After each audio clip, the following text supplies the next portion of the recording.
This episode of Red and Gill, we talk about MS Dhoni on his retirement from international cricket. So I got in a guy who once shared cashews with him. Sid Monga, assistant editor at Cricinfo. Monga and Dhoni's careers have massively overlapped.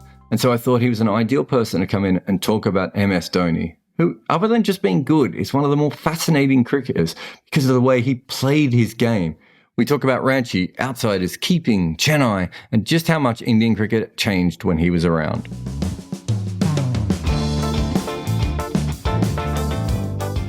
Sid, take me through Ranchi. I mean, I've been to Ranchi. I kind of feel like it's a Wild West kind of place with like one road going through the middle of town compared to, you know, the other parts of India where they play test matches. It's nothing like the other parts of India where they play test matches. And that one road is called, very imaginatively, the main road. You tell somebody, hey, I want to go to the main road, and they will take you there. And because we're talking Dhoni, one of his friends who ran a sports shop is right bang in the middle of that main road. So Ranchi is the capital of the state Jharkhand, which was not a state when India got freedom. It was part of a larger state called Bihar. It was split sometime after Dhoni started playing. So it was split into two. Jharkhand was more tribal population working in a lot of our indigenous population is in Jharkhand. One of the states, like Madhya Pradesh, Chhattisgarh and Jharkhand, these states, they have a lot of indigenous population, and which was like a victory for these indigenous people because they were not happy with the urbaner Biharis ruining their idyllic place. But Ranchi was the British people's summer capital in India because it was unlike anything that you've seen Ranchi of. It was cool. It almost felt like a hill station to them because it was pleasant and it wasn't crowded. And ever since it became the capital of this newborn state, Jharkhand, there was a boom which brought with it all the undesired elements. It became crowded. There was unplanned development, and it became what we see now. And I've never seen the Ranchi of old. I've only seen the Ranchi of post-split. And it has qualities of small town, but because it's become a state capital, it has this chaos thrusted upon it. It's interesting, and the reason I bring it up is essentially cricketers used to come from the major cities, very middle class quite often. Obviously Kapil Dev came from outside of that, but it feels like for whatever reason, MS Dhoni, when he came from outside of that system, it feels like he's almost changed the entire system by coming from somewhere like Ranchi and then everything that has followed him. That's not just him, is it? Maybe that was going to happen anyway. But he was the biggest symbol of this change because even like Kapil Dev is like a big example. There was Suresh Raina just before Dhoni. There was Kaif just before Dhoni. But there was nobody who became this influential who actually might have put systems in place for the team, not just to accept these kind of players, but also maybe to aim to find these kind of players. And also, you need to give credit to BCCI that around at that same time, they had started this process called TRDO, Talent Research Development or something, where they actually started making an effort to go into non-traditional big city centers and try to develop players who were from the smaller venues. But we were still not there. I mean, just imagine the amount of untapped talent that is there in rural India, which we have not tapped into. But there was a big turning point where somebody comes from a small town and he's not aware of how the systems work, and people who are embedded in the system will always make it difficult for an outsider to come in. Whereas he made it okay for you to be an outsider. We made it okay to not fit in as long as you were playing well and you were of value to the team on the field. You met him in 2006 before he was famous. Yeah, well, he was famous. He had scored that 180, but he was not. He was known. Yeah. Okay. It was before he was Dhoni, put it that way. It was before he became the household name. From that point forward, did you ever really have any time with him again on your own? Not more than, when you're passing each other by just outside the nets or at the press conference, and there would be a hello, a hi, what's happening. He might tell you jokes, he might tell you stories, but it was not a very personal connect. Like you could feel that, okay, he knows I'm there. I don't think he knows my name. I don't think he knows who I write for. He knows that this guy's there at the nets. This bearded guy's there at the nets, and he follows and he asks these tough questions at the press conference, which we want our media managers to avoid. But other than that, yeah. And if you were on a long tour and it was not a successful tour, and I've been on a couple of those, one in Australia, one in England, by the end of it, that pleasantness would sort of start to wear off. But like 2 months later, if you were on a next tour, there would be no residue of that. Yeah. When once you came across him, this is a great quality here. To him, media was not that important. And so that would, by extension, I would think many other distractions were not important. He's quite interesting in that, you and I have worked at cricket for a long time. I don't know many people who know him who haven't played for Chennai. He doesn't have the same kind of normal friendship groups and relationships with not just with the media either, but even with people in other cricket areas that cricketers have. He kind of has a very, very small group around him in an almost, I can't think of too many other athletes that I've ever seen like this. And he's almost like he's a cricketer who doesn't interact with cricket that much. Yeah, and the one positive in that is he's telling you, I don't need to be on the onside of an administrator. I don't need to keep this person happy. I don't need to keep sponsors happy. I don't need to keep the agent of the captain happy. What I bring to the team is enough. And other than that, I mean, when you say that he doesn't interact a lot with players outside Chennai, even in Chennai, he's not that much of a known entity to his teammates. Yeah. When he's a captain, you know how other players get just rooms and in the hotels, and the captain lives in the suite. There's legend that his suite door, in the morning, if you see the newspaper is outside the door, that means it's not available. But once the newspaper has been picked up, anybody can walk in anytime and have conversation with him in the living room of the suite that he is in.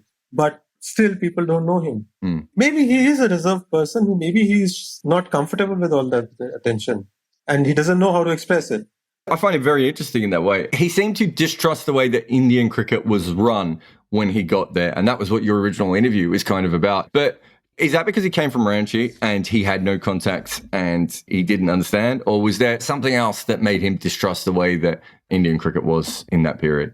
I forget the exact details of the match. This was supposed to be his first big match. It was, I think, a Dulip Trophy game or an Inani Trophy game where he was going to represent the whole. Yeah, it was a Dulip Trophy game, and or the other trophy game, which is either a 4-day game or a 1-day game between zones. So he was not just playing for Bihar now; he was going to play for East Zone, where I think the opposition was West Zone, and he might have played against Tendulkar in that game. And it was a big game for him. Everybody in small town building up to that selection, everybody waiting for that selection, whether he's selected or not, and somebody in his town, in his state, knew he was selected and did not inform him that he was selected. He came to know of it somewhere in the newspaper, by which time it was too late for him to make it. The purpose being they wanted the other wicketkeeper to continue playing that game and not this new kid from back of beyond. It was a very dramatic time where he hired a car which had a flat on the way. He had to make it like to Calcutta to just get there. And I think he ended up missing it. So these kind of things kept happening. And this is how sometimes small towns make you tougher before you get there. Because one of his friends gave that example of the crab mentality where everybody is just pulling it down into the well because they can't stand you moving out of the well. So there it was. Maybe that's where it was rooted in him that I'll have to do something really exceptional to be, but I will do it with my cricket because I don't know how to play that other game, which is to be on the onside of administrators, selectors, or whoever. And what was the state of Indian journalism like back then? Because I find it quite interesting that there doesn't seem to be, other than perhaps AS Memon, there's not a generation of cricket writers that kind of folded over, if that makes sense. Bridgenath, I suppose, is another one. There doesn't appear to be. If you look at cricket around the world, there's a foldover of older cricket writers from the 80s and 90s who sort of are still around. That doesn't seem to happen. So what was cricket writing like around 2006? I can see your face. I can't wait for this answer, Monga. I think the one big change that came around because MS didn't give journalists that much access. Before us, or just when I was starting out, I used to see journalists spend a lot of their time. You've come to a new city or a new country, you're watching interesting cricket, there are other characters around, but a lot of the journalists would spend their evenings staking out the team hotel because that's where they would get stories which their editors made them feel were necessary. I was never comfortable at the idea that I might have to do it if I become like a full-time India cricket reporter. So by the time I started reporting, I didn't need to do it because nothing was going to come out of it. So you could spend your time exploring a new country, finding out other characters in cricket and writing about them instead of some petty politics story within a team. The difference is you talk about how beforehand they wrote about cricket news and cricket politics, really. I don't mean cricket politics in the global scale. I really mean cricket internal nonsensical politics that, he doesn't like him. And the big change seems to be that you guys, and there's quite a few people out there like, yourself, KK, Barrett, off the top of my head, who then start writing about cricket on the back of that, which is actually very similar to what happens in the team, in that the team stops being about politics and infighting. Dhoni has this big purge of rumours, and the team start thinking about cricket and cricketers, and you guys start writing about cricket and cricketers, and that seems like a big change. And I know that isn't the case of all Indian media, because you still have the guy who comes over midway through the test series to stand in front of a camera and yell. But in my career, I saw that change happen. The change was afoot, even before I came in. The Cricinfo had writers who had started to turn this around. There was Rahul Bhattacharya, there was Siddharth Vaidyanathan, and elsewhere we had Usman Joy coming in, which was also like Pakistan was also changing that way. I don't know if it was either a challenge because your access was stopped and all cricket journalism was access-based journalism and not cricket writing. Maybe that was a challenge and we all adapted to it, or maybe at that time there was a boom in media and there were more opportunities. So maybe people saw an opportunity to do something different and kept on with it. Let's talk about him as a wicketkeeper for a minute. So I think in your piece you said he wicket-kept for 200,000 international deliveries, which seems unfair on any human being's knees. I always go back to, there was a really good story about when he was learning to wicket-keep, because he was a goalkeeper, wasn't he, in football? Yeah. And when he was learning to wicket-keep, his coach would put the motorbike behind him. And you can almost see that he doesn't wicket-keep like other people because he was trained in a completely different way. He's just trying to protect his motorbike. Yeah, trying to protect the coach's motorbike. So you actually see that in his wicket-keeping. And because of that, he kind of pioneered another method of wicket-keeping. So you talk about him sticking his leg out to try and stop the cut shot. There's also the fact his hands don't have any give. I don't think I've ever seen another wicket-keeper use their pads as much as him. It's quite often very messy. I write a lot about wicket-keepers because, as you know, I'm obsessed by them. And we did a rabbit hole, and I listened to your podcast with Andy, which was very helpful in research. But I always find him, he's obviously a genius wicketkeeper, but he's also, you could take a lot of the lessons that he had and give them to a better wicketkeeper and make them the next generation. He was almost never a finished article wicketkeeper, was he? Like you could see it when he was standing behind to the pace bowlers. If there was a catch between him and the first slip, you could see he either has to dive, he's never there, and after a time his back started to trouble him, so he stopped diving. He just completely stopped diving in front of the first slip or between him and the first slip. It was always the slip who was supposed to go for those catches. But up to the stumps, he was just completely something else, which I don't know. Is there a fitness-related issue with it? Maybe only he can tell. But I've heard that, again, there's almost like urban legend that he doesn't even practice wicket-keeping. It just comes naturally. He just does it. No, but he does, and I've heard he does a lot of work on his wicket-keeping, but not when he's joined teams. He does it in his off-season or when he's not with the team. He does it on his own. He does a lot of work on his wicket-keeping. And you need really strong wrists to be able to pull off the stumpings without any give. And I've tried to see if he positions himself any differently. Maybe he stands 6 inches further back so that he's already moving forward instead of, collecting it and then going back. But a lot of practical knowledge that he applied to problem solving, he is applied to wicket keeping. Yeah, and you see it, and we'll get to that more and more as we talk about the captaincy. But essentially, him deflecting balls and him putting his leg out and him not giving give, all that sort of stuff. People always talk about the magic of Dhoni, but realistically, it was the brilliance of his pragmatism in all those different moments. And you did that podcast on evolution of wicket keeping, which was more of a wicketkeeper's role. And evolution of wicket keeping as an art, we haven't seen a lot of it. No. Which is one of the biggest evolutions is what Dhoni did, where there used to be wicketkeepers. I'm sure Sadanand Vishwanath used to sometimes stump batsmen without taking his hands back. Another keeper might have done it on the odd occasion, but he completely turned it into a clockwork where he hardly ever missed it. Whereas that's the risk versus reward in the way you stump. whether it's worth that extra half a second, whether it's worth the risk of missing the stumping altogether. And he hardly ever missed. Yeah, exactly.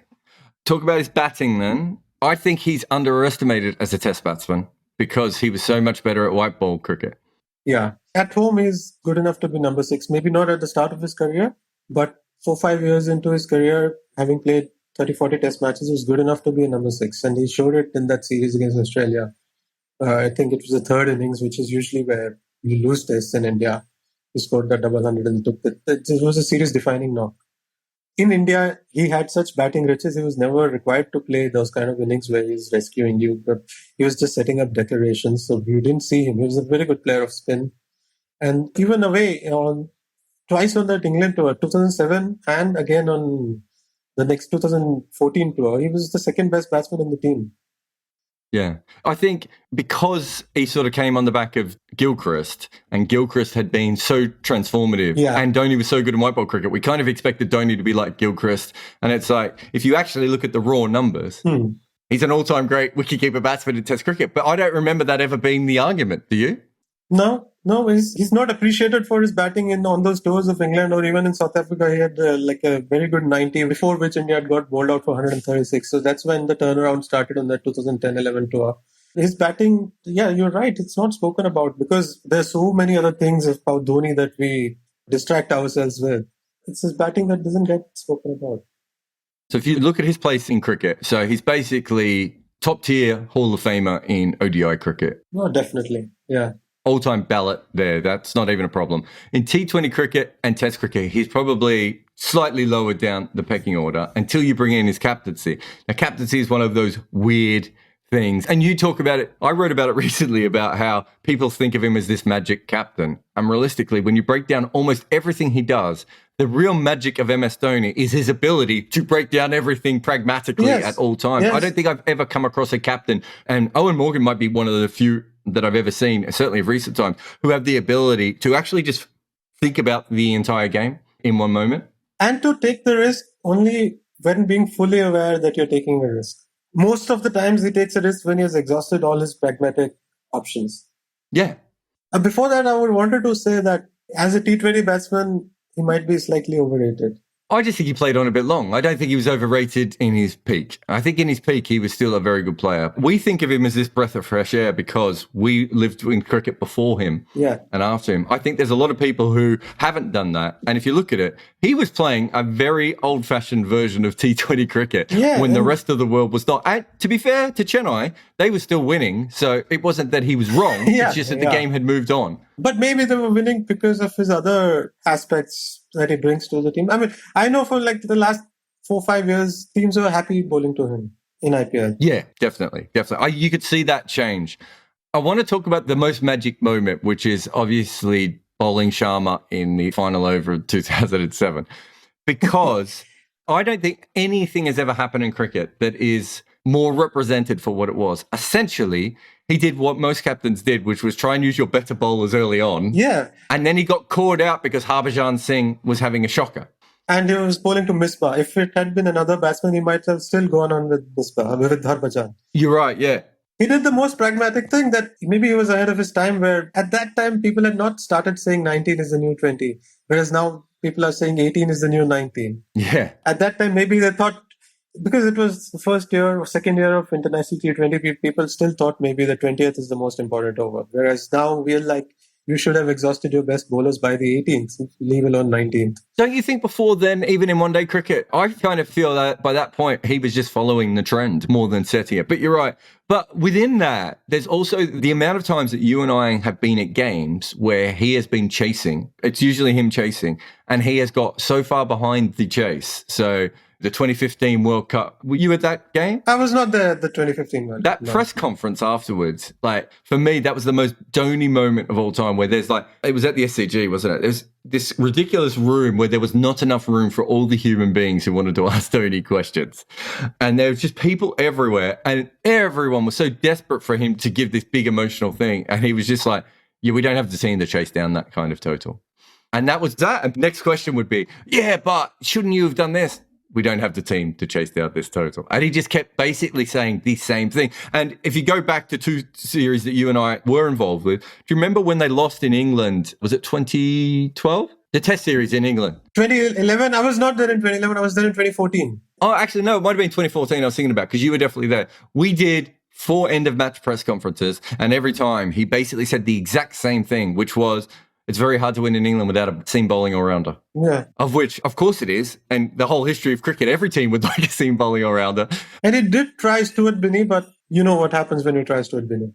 We are aware. Stuart Binney recently played for Beckenham, which is around the corner from me. Well, he takes a 6 for if he tries to. But essentially, he gets those sorts of ideas in his head, doesn't he? Of, this is how we are supposed to win.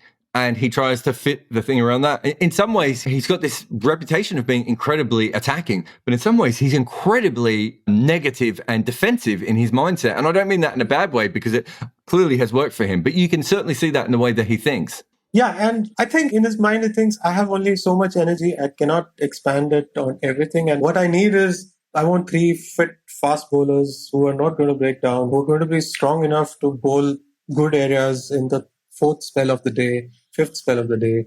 For that, I need fit, fast bowlers, and these guys are not getting fit. So I'll have to really get mentally and emotionally involved in getting them to get fit, and maybe not select them if they don't get fit, which he thought, maybe I don't have that amount of energy. Let me spend what energy I have on the other aspects that are going well. And if in Test cricket we get into a situation where we have an opening, maybe then we can just break through. But that's what Kohli did after him. Kohli actually went that extra mile and he said, no, guys, you're going to become those bowlers. Otherwise, I'm not going to pick you. And same guys, you just look at the difference in Shami's fitness. When he was playing under Dhoni, and when he was... Interesting anecdote of Dhoni's time. So a couple of guys, senior guys, I can't name them, who were dropped from the side. And then stories started appearing. They're going to start new fitness regime. They've hired a personal trainer. They're going to come back fitter and stronger, blah, blah, blah. Yeah, and he didn't say it officially on the record. He told somebody he knew. Why couldn't they do it sooner? Why couldn't they do it when they were actually part of my plans? Yeah. But also, they might turn around and say, why don't you put your foot down? Why don't you tell us? Because we've been playing a certain kind of cricket till now. And the cricket in the world is changing. You could have also, put your foot down and told us, hey, this is your last chance. And this is where he expected people to be mature and to be thinking for themselves. When The Last Dance was on, one of the big things that came out of that was Michael Jordan and the Republicans buy sneakers too. They made a big deal out of that. And I've been thinking about this a lot, because Indian cricketers, Dhoni and Tendulkar and all these sorts of guys, other than perhaps Azharuddin, when things happen in their careers that could easily stick with them, they seem to be a lot more Teflon, and the media seems to give them a better ride. Looking back on it, MS Dhoni was the face of a franchise that was kicked out for corruption. Will that ever stick to him? Because he never said anything about it. He wasn't really involved in it. You know what's happening in CSK today? Yeah. So somebody joked on Twitter saying CSK was born to embarrass the IPL. But if not all, people still hold that asterisk against him. Not saying that you were corrupt, but saying that, hey, you had somebody who was corrupt and who was running your team, and you didn't say he was. Yeah. That's what CSK's defense was, that he was not running the team, which Michael Hussey, unwittingly, not knowing what was happening, wrote in his book that we knew of Gurunath Mayappan as team owner, and he was running the team for all intents and purposes, and then he had to go back on it because the legal defense was that he was not running the team. I think you might have written the story, and I was fact-checking it for you when it happened, and I was like, we talked to Chennai players, and they were like, yeah, we thought he was a bit of a doofus, but he was introduced as part of the ownership group, one of the owners. Yeah. I can't say that he knew it, but there's a good possibility that he knew of team plans, he knew of the 11s, maybe not a day before that match, but 10 minutes before the toss or 15 minutes before the toss, maybe he knew. There was a possibility. Now, again, he's got this self-righteous indignation where, and this is only me guessing Dhoni from afar, where he feels slighted that you think of him. How dare you even imagine I might have done something like this? So he just stops replying to these questions. And there was a press conference before India went for Champions Trophy in 2013 where he just sat like a statue there because he was being asked questions about CSK corruption and he just sat there and smiled. Whereas he could have said he's not, or he is. Yeah. We don't know what he said to the inquiry. Yeah, well, that's true too. He becomes this incredible iconic figure because of almost everything he does for Indian cricket. There's obviously winning the World Cup. I mean, we haven't even talked about the helicopter shot and all those sorts of aspects of him. I wrote a whole piece on him without mentioning the helicopter shot. Imagine how taken for granted his batting and wicket keeping was. Yeah, and I think, the fact that we've almost got through this again without it really coming up sort of shows he becomes an incredible figure for India. But one thing that you talk about is that he always made you feel like something was possible in a way. Did he change the way that you looked at Indian cricket? That team did, because sometimes with the Indian team, you could feel, even when they were in a comfortable situation, if something happened, you could feel, hey, they're going to lose. That kind of feeling stopped once this team started to win. And I don't think it's a personal thing. I think it's overall quality now that you think more and more rationally. It's not just one person doing it, because the overall quality of the side is good. There's less chances of messing up. Easy chases, tough chases. So because they could hang in longer than previous teams, you got that feeling that these guys, or this guy, because he was the captain, brought that change in how people watched Indian cricket. That kind of nervousness in a chase where, you've got 5 wickets in hand, 50 runs to score, and one set batsman gets out. You would get nervous in India before this side came together. And now that feeling started to go away. And we're finished with this. You and I spent too much time in press conferences with MS Dhoni. Absolutely pointless. Hour after hour. Were you there in Perth when Sam Collins had a hissy fit at him? Yes. Why don't you do something? Why don't you fire a rocket under somebody's ass? Why don't Didn't he say, why don't you grab someone by the throat? Yeah. No, I think you've said something. I feel like shaking you up and telling you, yes, your team is losing. Do something. Something like that. So we lived through that, and we do see him as a pragmatist. I think you and I are very similar. I talked to Bharat, who obviously wrote his book. He sees him in a similar way. We've had to live through that. Our careers have overlapped with Dhoni, and we've been there time and time and time again. Then he releases this Instagram video. You talk about the poetry of he almost sees himself as a middleman between where India was and where India needs to be. But also the Instagram post and the clips that he used and the things that he clearly asked for shows a lot of emotion behind the scene. So there was obviously something going on that he had to block out throughout his whole career, because you almost never saw him emotional until that Instagram post. And even then, it's him being emotional without him having to use his face. Yeah, this is my theory that I think he was more emotional than your regular India player, but he felt like he didn't need to show it, and not cleverly or shrewdly for results or thinking that emotions might come in the way. Maybe he was not comfortable with how people will perceive him if he showed his emotion. And this is like classic. I'm going to show this final show of emotion, but you cannot get back to me then. I'm gone. I'm going to put it up on Instagram, and then you just make your conclusions. You want to say whatever you want to say. I'm not going to interact with you on that. I don't think he was a people's person. And the images he chose, imagine somebody who's had this career and he puts a photo of him being interviewed by Michael Atherton. So imagine how much it must have annoyed him to be interviewed by people asking him to explain yet another defeat or yet another win, which he doesn't want to. He never wanted to give out secrets. It was all about the process. Which process? I won't tell you. Sid Monga, thank you very much for coming on. Thanks a lot. Pleasure. Thank you for listening. You can't follow my guest on Twitter as Monga doesn't like people. But I am on Twitter. MS Dhoni is on Instagram. Please review on Apple Podcasts or anywhere really, or everywhere really.